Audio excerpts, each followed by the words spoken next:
الكيكه بتاعتنا طلعت من الفرن اهي لسه سخنه. هنقطعها بقى كده. دايما لما تكونوا بتعملوا كيكه خلوا الوش مقرمش كده اهو.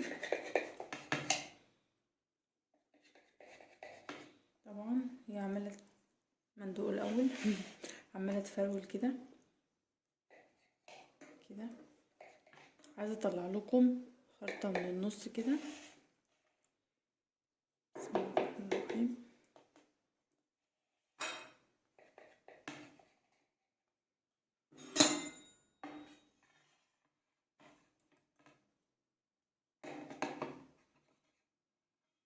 شايفين الكيكه؟ اللهم بارك. حاجه كده قمر. شايفين؟ روعه.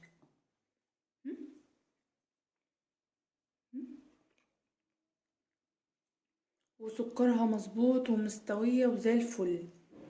اتمنى الوصفه بتاعتي تعجبكم وتنور رضاكم.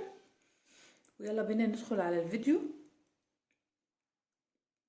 نشوف الطريقه والمقادير مع بعض. يلا بينا. اللهم صل وسلم وبارك على سيدنا محمد وعلى اله واصحابه وسلم تسليما كثيرا. اهلا بيكم في فيديو جديد من مطبخي مطبخنا وفقي. يلا بينا نشوف الكيكه القمر دي اتعملت ازاي. شايفين الكيكه؟ اللهم بارك. حاجه كده اقسم بالله عامله زي الجلاش. ما شاء الله حلوه جدا وطعمها حلو قوي ودسمه. يلا بينا ندخل على الفيديو. بس قبل اي حاجه لو الفيديو بتاعي يستحق اللايك ما تبخليش عليا باللايك. ويلا بينا نشوف المقادير مع بعض. معانا المقادير. هنبدا نقول هنعمل النهارده الكيكه. هنقول المقادير ايه. معانا هنا كوبايتين من الدقيق عليهم معلقتين من النشا وشايله من الكوبايتين مقدار معلقتين النشا. معايا هنا 3/4 كوبايه من الزبده مذابه على زيت. معايا هنا كوبايه من السكر وعليها معلقه ونص كمان زياده. معايا هنا بشر برتقان. معايا هنا كوبايه لبن رايب. معايا هنا 3 بيضات بدرجه حراره الغرفه. معايا هنا كيس كيك شيف و2 فانيليا. معايا هنا ايه بقى؟ معايا هنا الطبق اللي هعمل فيه وهنا ميه سخنه. لازم الميه السخنه دي عشان تديكي ظابطه للكيكه حلوه. ننزل البيض كده. ننزل بالسكر بتاعنا. بسم الله الرحمن الرحيم كده. نحط 1 فانيليا ونسيب التاني نحطه على الدقيق.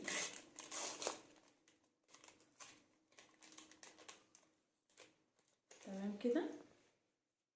ننزل بشر البرتقال كمان. عايزه تحطي العصير كمان حطي. بس انا بصراحه مش بحب عصير البرتقال قوي يعني مع الكيك. هنقلب دول كده كويس لغايه لما يفتح لونهم. حمام الميه السخنه بيساعدك على فكره ان هما يعملوا بسرعه. هنقلب كده شويه. قرب لونها يفتح اهو. هنحط لها ايه بقى؟ نحط معلقه من الخل كده واحنا بنقلب. الخل بيشيل زفرة البيض وبيديها هشاش. هننزل باللبن شويه شويه. انا ضفت كيس الكيك شيف على الدقيق. نحط شويه من اللبن. نزلت شويه من اللبن هنا كمان شويه اهو. واقلب ايدي فيها على طول. شويه من الزبده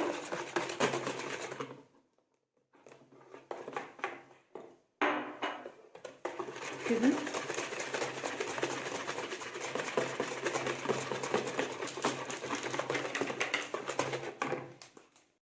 هنحط بقى ظرف الفانيليا تاني عشان ننزل بالدقيق شويه شويه ونكمل بقيه المكونات. نجيب حاجه ننزل بيها الدقيق. هنزله كده كده كده واقلب بقى في اتجاه واحد.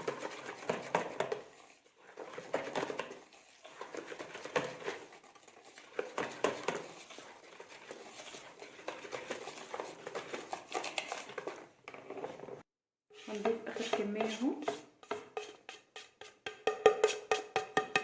كده. هنزل بقيه اللبن. معايا الزبده برضو واقلب بقى وافضيها في الصينيه.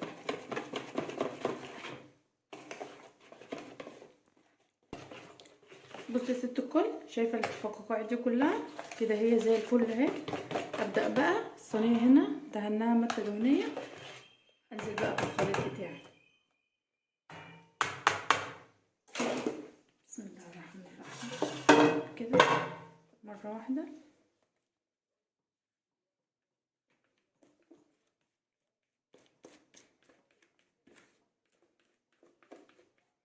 الفرن على درجه حراره 180، بس انا هحطها في الفرن اللي هو الميكرويف. الفرن مش الميكرويف، الفرن. اسخنه بقى وادخلها الفرن.